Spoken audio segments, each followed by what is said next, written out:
हम 4 घंटों में एक फुल्ली असेंबल्ड घर असेंबल कर सकते हैं। यू हर्ड दैट राइट, 4 घंटे में, क्योंकि हमारे होते हुए एक ट्रेडिशनल कंस्ट्रक्शन की झंझट और अनप्रेडिक्टेबिलिटी की कोई जगह नहीं। नमस्कार शख्स, मेरा नाम है श्रीकांत शाह और मैं सूरत से हूँ और मैं एक premium modular construction company upgrade और बिल्ड का फाउंडर हूँ। आपको पता है शख्स, जैसे गाड़ियां बनती है फैक्ट्रीज में, वैसे ही हम खुद की मैन्युफैक्चरिंग फैसिलिटी पे on a semi automatic machine line घर बनाते हैं। और इंटरेस्टिंग बात यह है कि जैसे बॉक्सेस फोल्ड हो सकते हैं, वैसे ही हमारे घर भी फ्लैट पैक या फोल्ड होते हैं, ट्रक से जाते हैं, साइट पे जाके असेंबल या इंस्टॉल होते हैं with in the matter of hours like magic. हमारे सारे structures all building code compliant होते हैं और एक स्पेशलाइज्ड स्टील अलॉय से बनते हैं जो उसे काफी हद तक लाइट वेट और सुपर स्ट्रॉन्ग बनाते हैं। हम प्राइवेट रिसोर्ट्स एंड रेस्टोरेंट्स से लेके आंगनवाड़ी या हेल्थ केयर सेंटर्स तक कंस्ट्रक्शन को फास्ट, क्लीन और एफर्टलेस बना रहे हैं। शायद इसीलिए पिछले 3 सालों में हमने लगभग 30 करोड़ का नेट सेल्स किया है।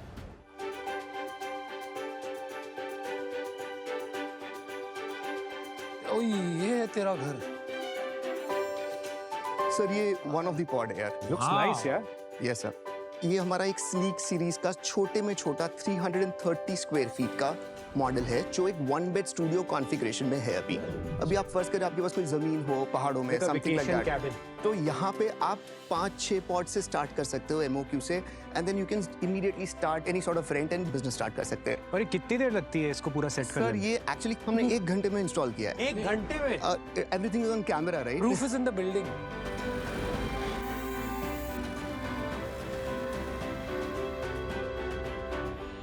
This looks wonderful, yeah. Thank you so much, sir. Can we go see? Absolutely, sir. Please welcome. Build quality तो अच्छी लग रही है भाई मेरे को। बुरा है। अच्छा।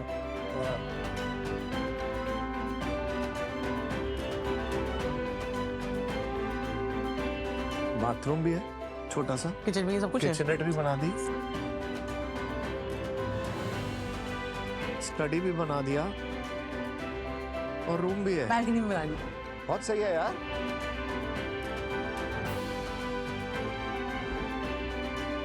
अगर मैंने कॉन्फ़िगर करा है, उसको पूरा क्रिएट करने का टाइम 15 से 20 दिन, 15 से 20 depending upon the order book and of course things like that. Material क्या है? ये गैल्वेनियम से बनता है। इट इज गैल्वेनाइज्ड स्टील और एल्यूमिनियम का एक स्पेशलाइज्ड अलॉय होता है। Right now only 2-3 companies in India make it as a base material. We just buy the direct base material. उधर से लेके घर तक पूरी हमारी फैक्ट्री है और हम पूरा का पूरा इन हाउस बनाते हैं। Should we go inside, guys? Come, chop. Fantastic. Super Amazing. Thank you so much sir. Thank you, Shrikant. सो श्रीकांत, एक बार अपने बैकग्राउंड के बारे में बताइए और इसकी शुरुआत कैसे हुई? I went to St. Xavier's Surat for my schooling. उधर से फिर I went to Nirma University in Ahmedabad for my bachelor's in civil engineering. उधर से I went to Purdue University in US in West Lafayette main campus for my master's in civil engineering. I'm also a lead accredited professional for US Green Building Council. फिर I joined a Fortune 500 company called Kiewit Pacific Company. जैसे L&T is to India, Kiewit is to America. कौन सा साल था ये? Sir, I joined them in end of 2010. Same काम कर रहे थे आपके यूएस में ये कंपनी, अब आप सेम काम इंडिया में कर। Similar. क्या डिफरेंस है भाई?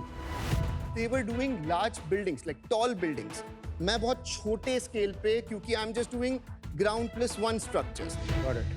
We do the same thing. So we build buildings. Okay. And हम लोग का ऑफ-साइट फैक्ट्री है। लेगो के जैसे ठक ठक खड़ा करते हैं। Precast I believe. Precast. Yes. So मैं prefab करता So हूँ। I want to understand वही कि prefab, precast में फर्क क्या है? Concept सेम है कि आप ऑफ साइट बना रहे हो, but you are using concrete. Yeah. मैं प्रीफैब में कंक्रीट यूज नहीं करता हूँ। मैं स्टील स्ट्रक्चर को एज अ बेस फैब्रिकेट करता हूँ of site. That is why it is called prefab. But cost और ड्यूरेबिलिटी में दोनों सेम है। I can't say it is same. It depends upon project to project. Okay. But precast is relatively little bit more expensive because concrete ज़्यादा वजन में होता है। Prefab थोड़ा ज़्यादा efficient है cost wise. मैं हूँ प्रिंस कुमार। मैं हूँ रविचंद्र शर्मा। और मैं हूं रवि कुमार। हम बिहार के छपरा डिस्ट्रिक्ट से आपके लिए पिक्सल डॉट टेक्नोलॉजी लेके आए हैं। इसके थ्रू आप किसी भी बिल्डिंग को एक डिजिटल डिस्प्ले के रूप में कन्वर्ट कर सकते हैं। हमारा इमर्सिव शोज किसी भी जगह को एक एक्सपीरियंस बना देता है और साथ ही आप किसी भी बिल्डिंग पे कोई भी टेक्स्ट, इमेज या एड भी रन कर सकते हो। Welcome to Shark Tank. Thank you. आप थोड़ा अपने बारे में बताएंगे, आप कैसे मिले एक दूसरे से? तो ये जर्नी स्टार्ट हो रही होती है मेरे बचपन से। दिवाली के समय में हम लोग लाइट्स लगाते हैं, तो लाइट्स का पैशन था, इस पर मैं वर्क करता था। मुझे और हायर स्टडी की जरूरत थी, तो मैं इंजीनियरिंग करने गया। कहाँ पे पढ़ रहे थे? पंजाब यूनिवर्सिटी चंडीगढ़। ओके। मैं वहाँ से इलेक्ट्रिकल एंड इलेक्ट्रॉनिक्स इंजीनियरिंग कर रहा था। उसी टाइम में इसका मैंने प्रोटोटाइप मॉडल डिज़ाइन किया और मैंने यूट्यूब पे डाला, तो पूरा वो वीडियो बूम कर गया। 2 से 3 दिन में लगभग 10 लाख से एबव व्यूज चला गया, जिसके वजह से मैं बहुत सारे कॉल्स आ रहे, ऐसे लाइट्स के लिए रिक्वायरमेंट आने लगे। ये क्या वीडियो था, देख सकते हैं क्या? बिल्कुल, वीडियो प्ले कर सकते हैं इसको। बिल्डिंग पर था कि आपने खाली मॉक किया? बिल्डिंग है, साइज क्या था इसका? ये बिल्डिंग 2 फ्लोर की है। अच्छा, मेरे पड़ोसी का घर है। पड़ोसी का अरे घर वाह। है। क्योंकि मेरा बिल्डिंग छोटा है ना। Very nice. पिछली बार ऐसा हमने बुर्ज खलीफा में देखा था, आज हम पड़ोसियों के घर पे बनाने लगे। बिल्कुल ऐसा। सही। वाह। और ये तूने कॉलेज में बना दिया? हाँ, मेरे फादर एक इलेक्ट्रिशियन थे कि इलेक्ट्रॉनिक कंपोनेंट्स का मुझे बेसिक आइडिया बचपन से ही क्लियर था। मैं साइंस एग्जीबिशन प्रोजेक्ट्स वगैरह में पार्टिसिपेट करता था। मैं 2013-14 में नेशनल एग्जीबिशन में टॉपर भी रहा हूँ। जब कॉलेज में था तो मैं हमेशा बुर्ज खलीफा को देखते रहता था कि कैसी टेक्नोलॉजी कैसे वर्क करती है। तो उस वक्त एआई का एंटर हो चुका था। मैं उस पर सर्च करके उसका लर्निंग करने लगा। फिर तो जब कोविड लगा तो जब मैं घर पे गया था, कोई काम नहीं था, मुझे टाइम मिल गया अच्छे से इस पर काम करने के लिए। तो मुझे स्पॉन्सरशिप आया था 7,000 का। मैंने कुछ इक्विपमेंट्स वगैरह खरीदा और उस पर काम किया। काम करने के बाद मैंने यूट्यूब पे वीडियो ऐसे ही डाल दिया। अच्छा काम किया तूने, वो उम्र के लिए और इतने पैसे थे तेरे पास, बहुत अच्छा किया। लेकिन इतना क्या पसंद आया कि ये वायरल हो गया? इंडिया में ना दिवालियों पे ट्रेडिशनल लाइट्स होती है, और ये लोगों को लगा ये दिवाली कौन सी लाइट आई है जिस पे ग्राफिक्स रन कर रहे हैं, कुछ फोटोज आ रहे हैं, क्रैकर्स आ रहे हैं। और ये कॉमन नहीं है, इंडिया में दिखने को नहीं मिलती है। कुछ बड़े बड़े कैंडल लाइटिंग वगैरह हैं जो कि परमानेंट सोल्यूशन देते हैं, लेकिन बहुत कम है। आप इंडिया में बॉम्बे में भी देखेंगे इधर तो कोई बिल्डिंग्स पे लाइक ऐसा ग्राफिक्स नहीं देखने को वो मिलेगा। एयर इंडिया बिल्डिंग पे 2-4 बिल्डिंग पे दिखते हैं। तो मुझे लगा कि ये कहीं ना कहीं मार्केट गैप है।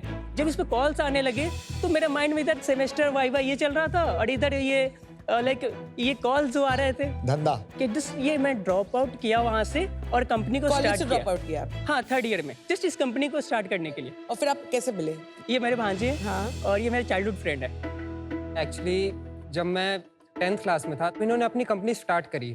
तब मैं प्रोग्रामिंग वगैरह करता था, मैं वेबसाइट्स बनाता था। तो मैंने इन्हें कहा कि इसके लिए एक वेबसाइट बनाते हैं। मैंने वेबसाइट बनाई, देन धीरे धीरे मैं ग्राफिक डिजाइनिंग किया मैंने। देन उसके बाद अब मैंने इस कंट्रोलर को कंट्रोल करने का सॉफ्टवेयर भी बनाया। अरे वाह। सो इसी तरह मेरी इन्वॉल्वमेंट जब बढ़ गई कंपनी में तो इन्होंने मुझे को फाउंडर का डेजिग्नेशन दिया। आप कितने साल के हैं? 19। वंडरफुल। और अभी तूने भी ड्रॉप आउट कर लिया? नो, मैं अभी दिल्ली टेक्नोलॉजिकल यूनिवर्सिटी से 3rd year computer science. Very well nice. Done, well done. और रवि कुमार, आपकी स्टोरी? मैं यूपीएससी प्रिपरेशन कर रहा था अपनी। तो अभी तो आइडिया इन्होंने दिया लाइक हम लोग ऐसा बिजनेस स्टार्ट करते हैं, तो मैंने भी ठीक करा और घर में डिसीजन दिया so that we come to this point. और कितने साल के हैं आप दोनों? 26। 26। जब से आपने शुरू किया है, this is just a hobby project या फिर आप अभी कहीं कमर्शियली इसको कहीं यूज भी कर रहे हैं? रवि ने बोला इसको अगर हम लोग गवर्नमेंट में लेके चले जाए तो फिर तो और मजा आ जाएगा। तो फिर मैंने रेलवे में जाकर डीआरएम ऑफिस में पिच मारा, तो उन्होंने बोला ठीक है बट इसके लिए कुछ पैसा वैसा नहीं मिलेंगे। तो मैंने फ्रेंड्स एंड फैमिली से 1.5 लाख रुपए खुद से लेकर अरेंज कर मैंने प्रोजेक्ट को इंस्टॉल किया और वो इतना प्रोजेक्ट हाईलाइट रहा, पूरे लखनऊ में टॉप किया और रेलवे डीआरएम ऑफिस को अवार्ड मिला बेस्ट लाइटिंग का। वाओ। 2 से 3 महीने बाद मुझे दूसरे डीआरएम रेलवे जोन से 6 लाख का प्रोजेक्ट ऑर्डर मिल गया डायरेक्ट कि मुझे आपके 4-5 बिल्डिंग्स के डेकोरेटर है 26 जनवरी के लिए।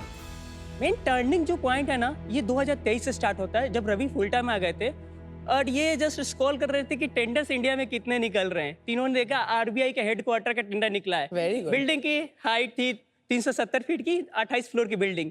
रवि ने बोला ये कर लोगे क्या इतनी बड़ी बिल्डिंग? मैंने बोला हाँ कर लेंगे, चलो चलते हैं। फर्स्ट टाइम हम लोग फ्लाइट पे उड़े और सीधे मुंबई time on a में plane. हाँ, Very good. मुंबई में हम लोग पहुंच गए।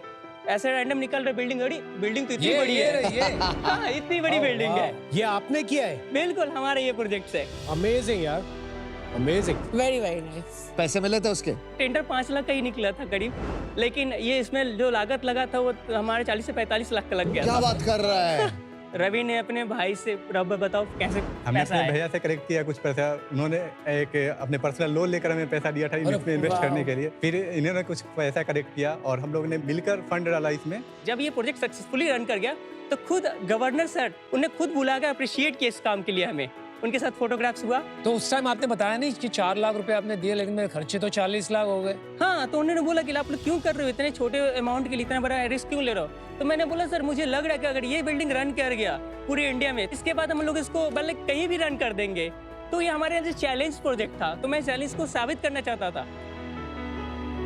Lovely, well done, amazing guys.